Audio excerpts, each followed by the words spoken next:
आस्पदं शिवविरञ्चनुतं शरण्यं भृत्यार्तिहं प्रणतपा लभवाप्तिपोतं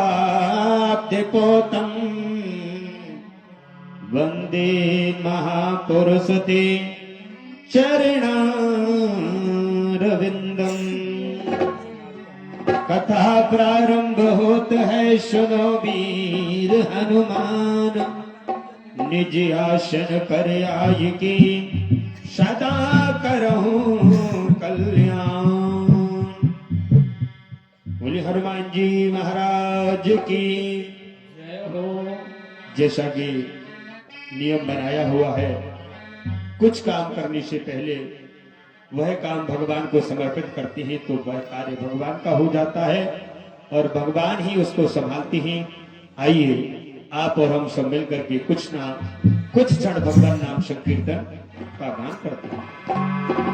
सीताराम वंदना, राधे श्याम वंदना, अंजनी के नंदना की बार बार वंदना। सीताराम वंदना, राधे श्याम वंदना, अंजनी के नंदना की बार बार वंदना।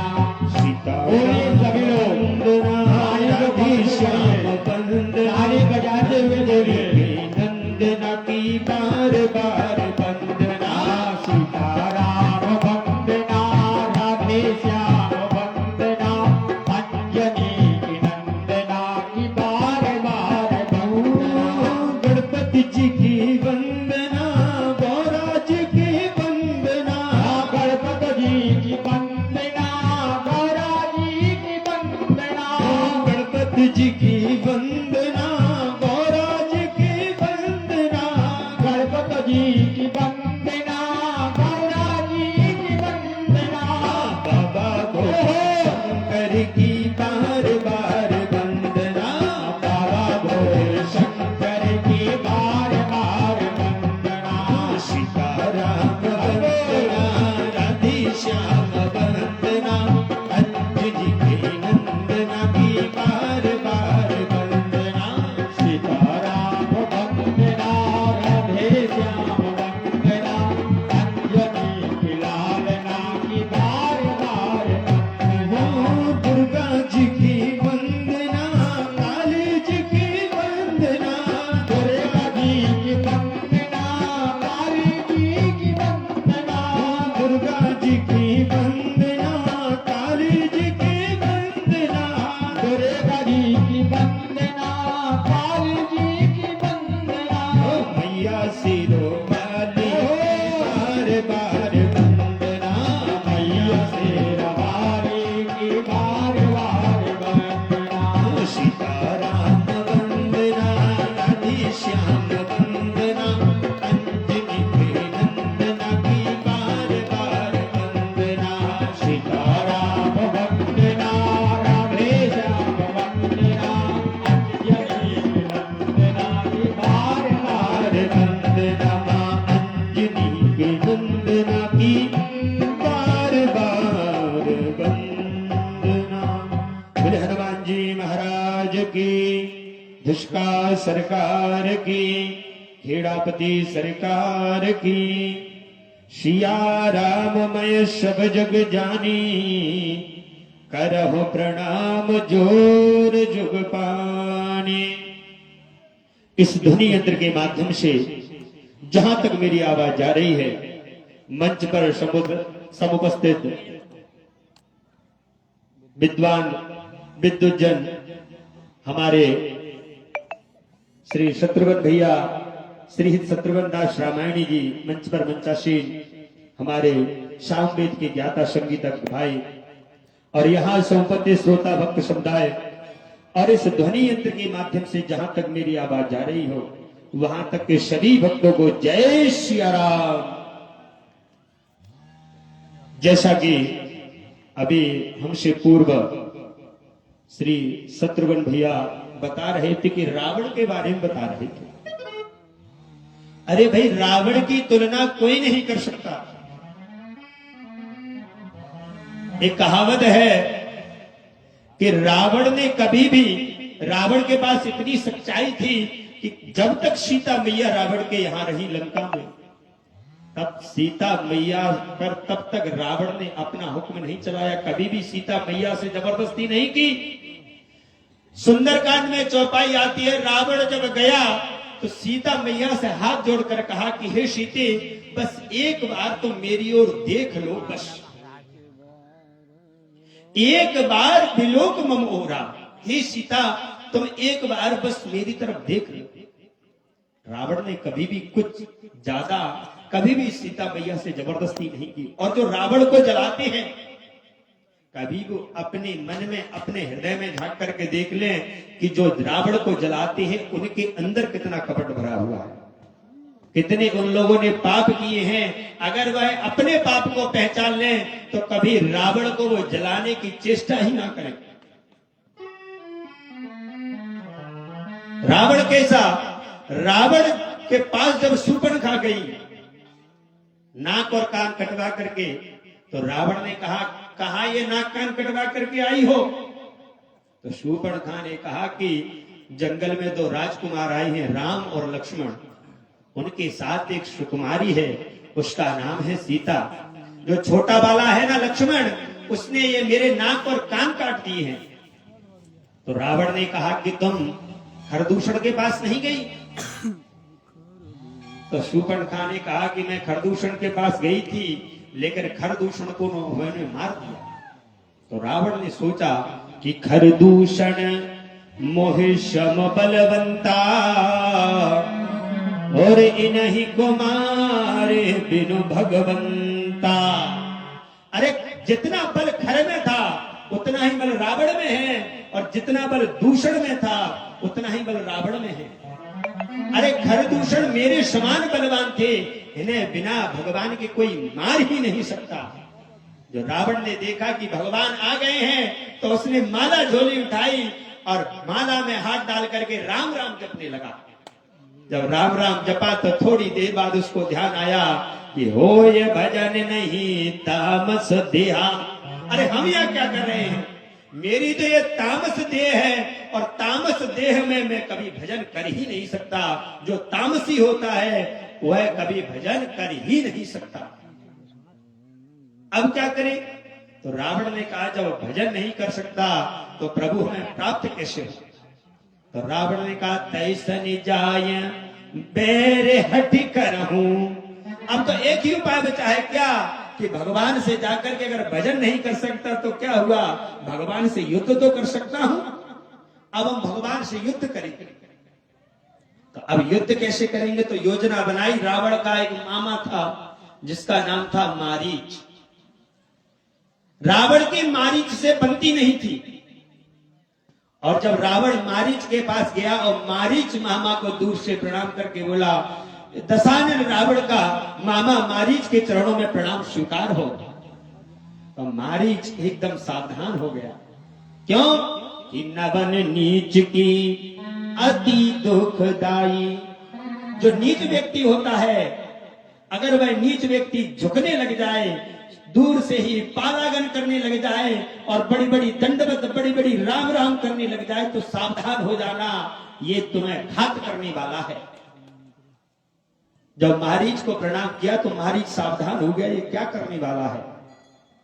मारीच से जाकर के रावण बोला कि हे मामा मारीच, अब तुम सोने के हिरण बन जाओ और सोने के हिरण बन करके चलो राम जी के पास, उनकी जो स्त्री है सीता, उनका हरण करना है।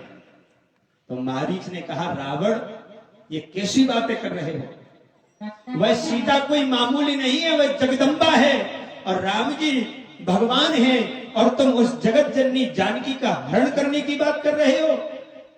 रावण ने कहा तुम चल रहे हो या नहीं, ये प्रवचन हमें मत सुनाओ, चलना है कि नहीं चलना है। तो मारीच ने कहा कि हे रावण, अगर हम जाएंगे तो भगवान हमें मार देंगे। तो रावण ने तलवार निकाल के कहा कि तुम एक बार मना करके तो देखो, राम बाद में मारेंगे, पहले हम ही मार देंगे। ऐसा कहा तो मारीच ने कहा इस दुष्ट के हाथों से मरना अच्छा है कि प्रभु के हाथों से मरे, और प्रभु के हाथों से मरने पर मोक्ष की प्राप्ति होगी। तो मारीच ने रावण की बात को स्वीकार किया है और जाकर के आज रावण के साथ मारीच गया है। और इधर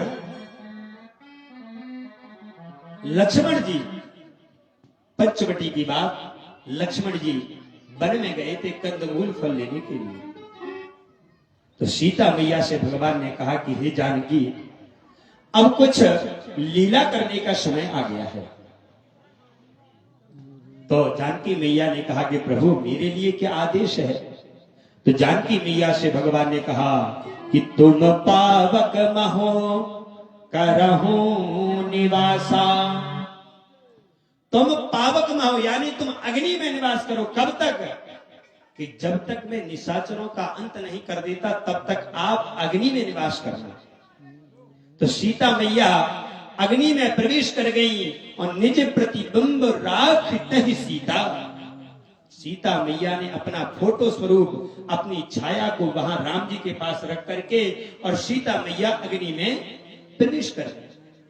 यहां कहते हैं कि सीता मैया अग्नि में ही क्यों छुपाया भगवान ने, अग्नि में ही क्यों छुपाया, इसका भी एक उदाहरण है। कहते हैं कि राम जी के पिता अग्निदेव भी है। किस प्रकार कि जब अग्निदेव हवन से खीर लेकर के प्रकट हुए थे तो उसी अग्नि से वह खीर प्रकट हुई थी, उसी प्रताप से तो राम जी प्रकट हुए थे।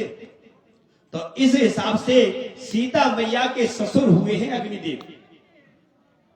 तो बहू के ससुर के पास बहू सुरक्षित रहती है। तो जब अग्निदेव के पास सीता को रखा है और इधर जो प्रतिबिंब रूप की सीता थी और सीता जी ने जब देखा कि एक सोने का मृग उनके आश्रम के सामने विचरण कर रहा है, घूम रहा है, तो सीता मैया ने कहा कि प्रभु ये जो सोने का हिरण है इसको मार करके इसकी चर्म को लेकर के आइए। क्यों कि हम इस चर्म को लेकर के आएंगे और हम इस चर्म को अयोध्या को लेकर चलेंगे तो 14 वर्ष का ये निशान हमारे सामने उपलब्ध रहेगा। तो आज सोने का मृग बन करके जो मारीच चला है, तो एक कवि ने सुंदर रचना की है कि कंचन मृग बन कर आया, वो कंचन मृग बन कर आया, सिया का अपहरण कराने, माया का मारीच चला मायापति को भटकाने, माया का मारीच चला मायापति को भटकाने। कंचन मृग बन कर आया, कंचन मृग बन कर आया, सिया का अपहरण कराने, माया का मारीच चला मायापति को भटकाने, माया का मारीच चला मायापति को भटकाने।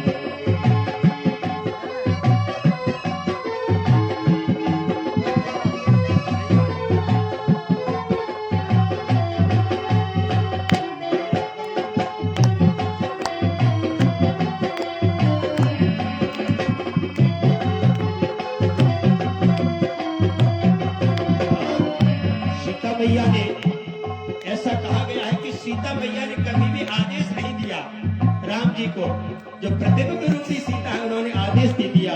और सीता मैया ने कहा कि प्रभु, ही सीता बोली को देखे स्वामी जी मृग कंचन का, सीता बोली वो देखे स्वामी जी मृग कंचन का, लाए चर्म निशान रहेगा 14 वर्ष गगन का, लाए चर्म निशान रहेगा 14 वर्ष गगन का। सिया माया माया का है मृग, सिया माया की माया का मृग, लगे राम मुस्काने, माया का मारीच चला मायापति को भटकाने, माया का मारीच चला मायापति को भटकाने। कंचन मृग बन कर आया, कंचन मृग बन कर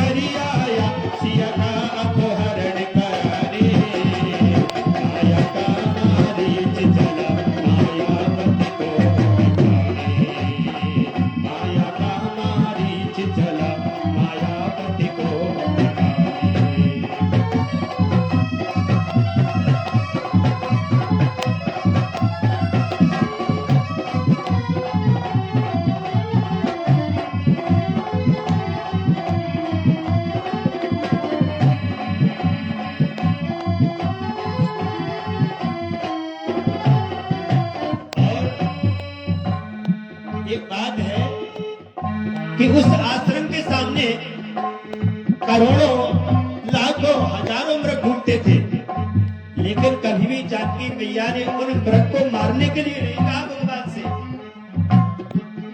अरे जब सोने का मृग देखा तो सोने के मृग को देख करके जानकी मैया ने कह दिया कि ये सोने का मृग है और इसकी चर्म ला करके हमें दो।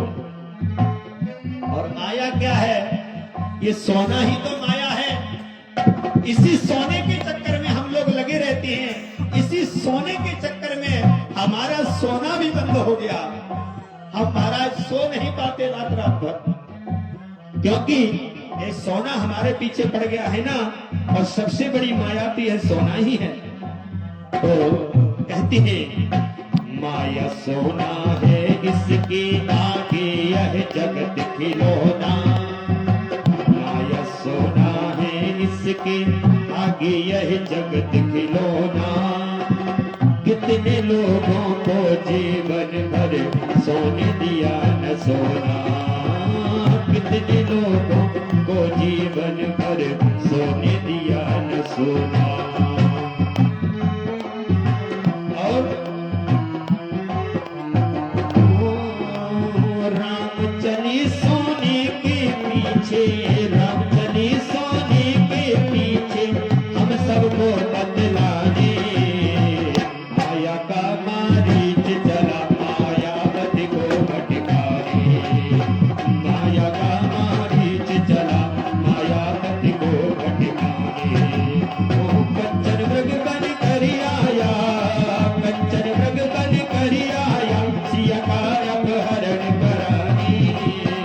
माया का मारीच चला मायावती को भटकाने।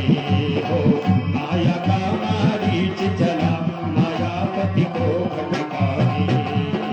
माया का मारीच चला मायावती को भटकाने। कि माया का मारीच चला मायावती को भटकाने। आज वह माया का मृग देख करके, सोने का मृग देख करके, यहाँ बात है कि सिया माया की और माया का मृग। तो राम जी मुस्कुराने लगे और राम जी ने मुस्कुराते हुए मानो सीता मैया से कहा कि सीता, आज तुमने देवताओं का कार्य संभालने के लिए आपकी सहायता मिली है और आज हम देवताओं का कार्य पूरा करने के लिए जा रहे हैं। तो सीता मैया ने जो मृग को मांगा है, भगवान मृग के पीछे गए हैं और जाकर के घोर जंगल में जब मृग का सामना भगवान से हुआ तो भगवान के बाण से उस मृग में लग गया भगवान का बाण और मृग एकदम जोर से चिल्लाया, हे लक्ष्मण। जैसे ही लक्ष्मण की वाणी सुनी और धीरे से कह दिया, हे राम जी। और राम जी के चरणों में वह मारीच ने अपना मन रखते हुए वहीं पर भगवान के चरणों में मन रखते हुए वहां से स्वर्गलोक को चला गया। इधर रावण आया है। रावण ने मां जानकी को हाथ जोड़ करके पुष्पक विमान में बैठाला है। लोग कहते हैं कि रावण ले गया और हमें टीवियों में दिखाते हैं, सर पकड़ लिया, बाल पकड़ लिए, हाथ पकड़ के खींच रहा है। अरे भैया, जगदम्बा को हाथ लगाते ही रावण जल करके भस्म हो जाता। रावण को सीता मैया को ले गया है, वहां पर अशोक वाटिका में अशोक वृक्ष के नीचे सीता मैया को रखा है। रावण जानता था ये जानकी जगदम्बा है और अगर एक बार भी ये मुझे देख ले तो मेरा उद्धार वैसे ही हो जाएगा। जब रावण गया है, सुंदरकांड में कहा गया है रावण गया है, तो सीता मैया ने सीता मैया से कहा कि हे सीते, एक बार मेरी तरफ देख लो। तो जानकी मैया ने एक तिनका उठाया और तिनके को बीच में करके रावण और सीता मैया के बीच में तिनके को कर सीता मैया ने कहा कि तृण धरियोटे कहत वैदेही सुमर अवधपति परम स्नेही। हे रावण, तुम ये मत जानना कि मैं अकेली हूं। उस तिनके को देख करके मानो सीता मैया कहना चाह रही है, तिनके को दिखा करके, रावण तेरे और मेरे बीच में मेरा भाई खड़ा है। अब भाई कहां से आ गया? तो ऐसा कहते हैं कि वह तिनका सीता मैया का भाई है। किस प्रकार से? कि सीता मैया का प्राकट्य हुआ है भूमि से और वह तिनके का भी प्राकट्य हुआ है भूमि से, इसलिए उन दोनों का संबंध भाई बहन का हुआ। तो आज सीता मैया मानो कहना चाह रही हैं कि रावण मैं अकेली नहीं हूं और मेरे साथ मेरा भाई खड़ा है और तुम मुझे अकेला भी मत समझना। अगर मेरे कहीं प्रभु आ गए तो फिर तुम्हारी ये सच्चा और तुम कोई भी नहीं रहोगे। समय की सीमा को देखते हुए, क्योंकि जितना समय हमको मिला है उसी समय का सदुपयोग करते हुए संचालक महोदय के आदेश अनुसार और